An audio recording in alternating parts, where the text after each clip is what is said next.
आज हम पढ़ने वाले India and UAE. India and UAE established a diplomatic relation in 1900 established relation in 1972।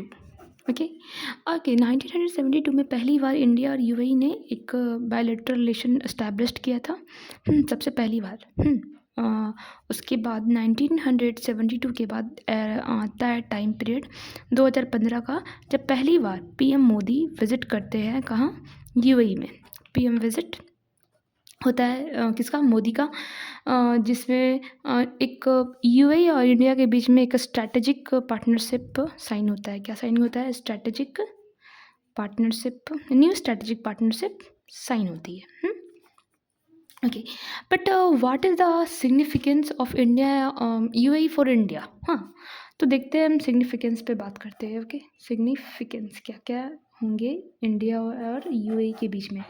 तो सिग्निफिकेंस में पहला सिग्निफिकेंस होगा कि इंडिया जो है यूएई का सेकेंड लार्जेस्ट ट्रेडिंग पार्टनर है। कौन? यूएई का सेकेंड लार्जेस्ट ट्रेडिंग पार्टनर है। कौन? India. India second largest trading partner है। कौन? यूएई का, इंडिया। और इसमें फर्स्ट ट्रेडिंग पार्टनर कौन है? तो चाइना। ओके, तो ये इंपॉर्टेंस है इकोनॉमिकली। उसके बाद सेकेंड लार्जेस्ट पार्टनर है इंडिया। उसके साथ साथ ही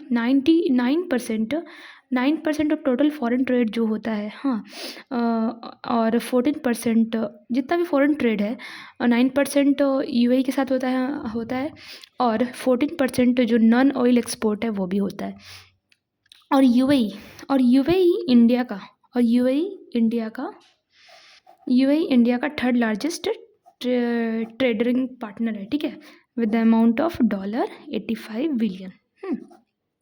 ओके, और इकोनॉमिक में हम क्या देखेंगे? ये तो पहले सबसे पहला सिग्निफिकेंस हम लोग देख क्या रहे थे, इकोनॉमिक में हमने देखा यूएई जो है, यूएई का सेकेंड लार्जेस्ट पार्टनर कौन है? इंडिया। जबकि इंडिया का थर्ड लार्जेस्ट पार्टनर कौन है? यूएई।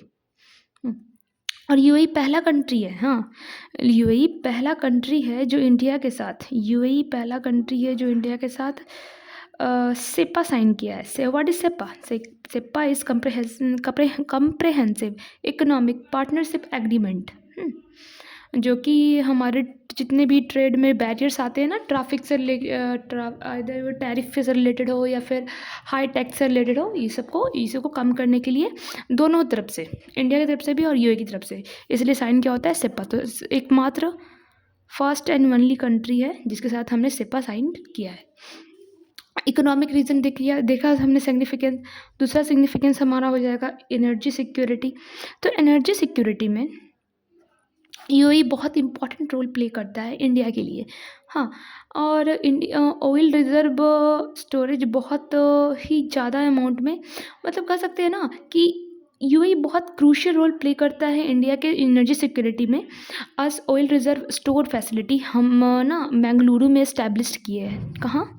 बेंगलुरु में, जहाँ से बेंगलुरु में हमारे पास ऑयल रिजर्व या कह सकते हैं ऑयल रिजर्व है या ऑयल स्टोर फैसिलिटी है, जहाँ से जब हम यूएई से ऑयल को इंपोर्ट करते हैं तो यहाँ पे स्टोर करते हैं। It is also important. और ये जो ऑयल कंपनी है बेंगलुरु में, और साथ ही साथ जो और कंपनीज है उनका नाम है ओएनजीसी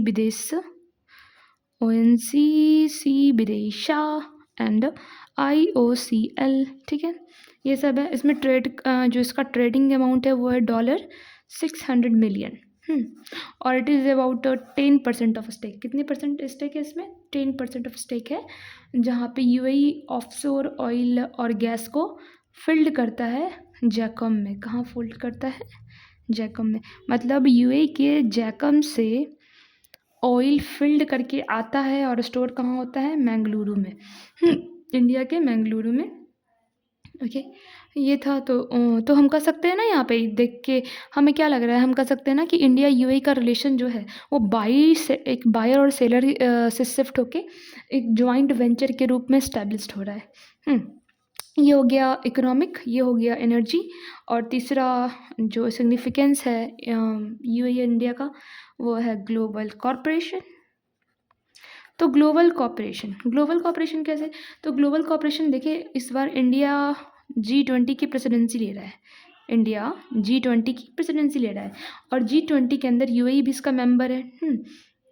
और ये जो G20 की मेंबरशिप है इंडिया की, वो प्रोवाइड करेगी, एक अपॉर्चुनिटी प्रोवाइड करेगी कि साथ में ग्लोबली जो भी इशू हो रहा है, ठीक है, हाँ, चाहे यूएई से रिलेटेड हो या फिर हमारे किसी भी कंट्री से रिलेटेड हो, उसको हम साथ में मिलके उसको सॉल्व करने की हम कोशिश कर सकते हैं अंडर G20, क्योंकि G20 में इंडिया और यूएई दोनों ही इंक्लूडेड है। और कुछ और एग्रीमेंट हमारे साथ साथ होते हैं। ग्लोबल कॉरपोरेशन में हमारा आईमेक है। IMEC is international middle east European corridor, जिसमें यूएई हमारे साथ है। फिर I2U2 है। I2U2 means India Israel and UAE and USA, ये चारों का ग्रुप है। फिर GCC, फिर उसके बाद तो GCC में देखेंगे क्या, फिर हम GCC के बाद हो जाएगा OIC, है ना, ऑयल इंडियन कॉरपोरेशन, चूँकि हालांकि इसमें इंडिया मेंबर नहीं है, बट ये सारे ग्लोबल कॉरपोरेशन है। इंडिया एक ऑब्जर्वर स्टेट की तरह IOC में है, एक मेंबर नहीं है फिलहाल, ठीक है। नेक्स्ट इज फोर्थ में हो जाएगा cultural and diaspora. Cultural significance क्या हो जाएगा, कल्चरल सिग्निफिकेंस या फिर डायस्पोरा।